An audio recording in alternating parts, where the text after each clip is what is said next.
I think that the summit in South Korea between our two leaders is very constructive. It was constructive because China stood up to President Trump. President Trump has imposed all these tariffs, all these other countries around the world, forcing them to bend the knee. China did not bend. China stayed firm. China said, no, we're not going to do that. By the way, we have these rare earths, and we might restrict that a little bit. That got President Trump's respect, because now President Trump knows that President Xi will stand up to the United States. Really, it's coming down to two countries, equal peers. And the more that's realized, the more that's going to help stabilize the relationship, because then the country is going to realize that we have to work together.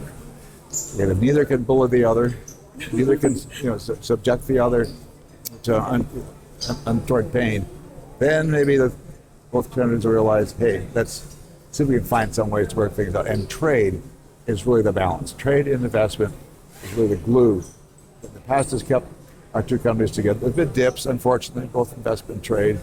My hope is that with the South Korean summit realization that we're now two peers, two countries pretty much on equal footing, that will help. Add to that, we know that President Trump likes to do deals. And I think his summit with President Xi showed that he wants to work, wants to cooperate. That will tend to undermine the hawks in the United States who want a big contest or to fight China.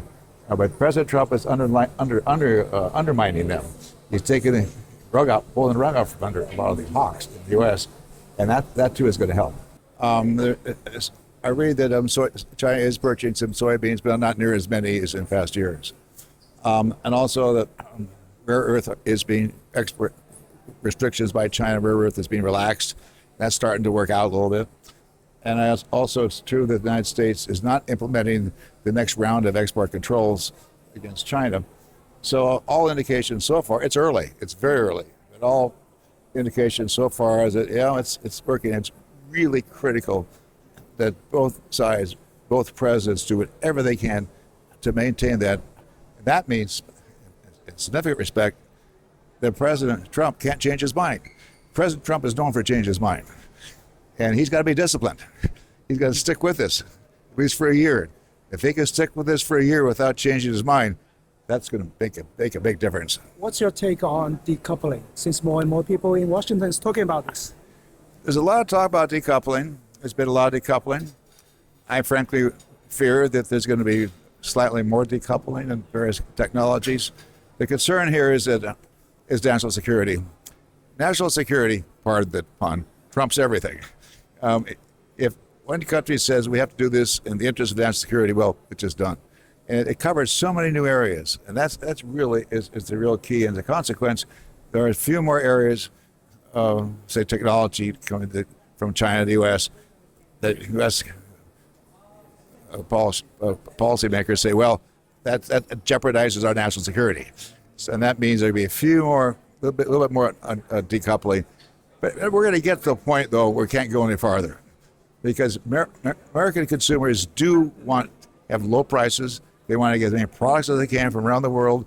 A lot of that's China, and I think that's understood by American consumers and pretty soon by the American president. You may have noticed a few days ago, President Trump relaxed tariffs on food from various countries. He's worried about inflation, food inflation in the United States.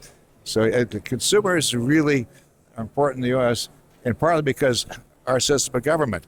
We have midterm elections this next November. People all vote, and they vote according to their pocketbook mostly. Hey, is this guy helping me or not helping me? Then we have presidential elections after that. So consumers are very important in the U.S. How do you evaluate Trump's first year, and what implications it has on China-U.S. relations in the future? Well, first of all, Trump's first term was very difficult for the relationship when he imposed all those tariffs. Then President Biden took over, and he did not do much better. He just maintained those same controls.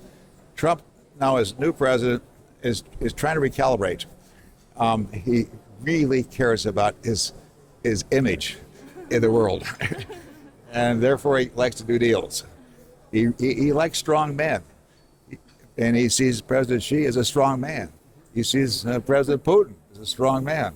So he's going to want to do deals with strong men, and that's and therefore it means not necessarily more measures taken by the United States against China, rather try to get some agreements. And that's what happened in South Korea. That was really an indication how President Trump in his second term himself wants to work with China. On the other hand, he backed off on a lot of other measures that he was going to bring up. For example, he was going to try to do a deal on NVIDIA, on chips. So NVIDIA, American company, could sell chips in China. Well, the hawks in the U.S. got wind of that, and they said, oh, no, we're not going to let you do that. And Trump backed off and said, okay, he listened to the hawks. So he has a balancing act. He can't do it all. He's not totally in charge, although he sometimes thinks he is. Mr. Baucus, who will you say is winning the trade war now? I think it's not a matter of winning or losing. It's a matter of what we have to do to start trusting each other more and investing in each other's country more and training a little more. And that means a lot. That means more meetings, talking with each other. Much of this is based upon relationships. Trust is based on relationships.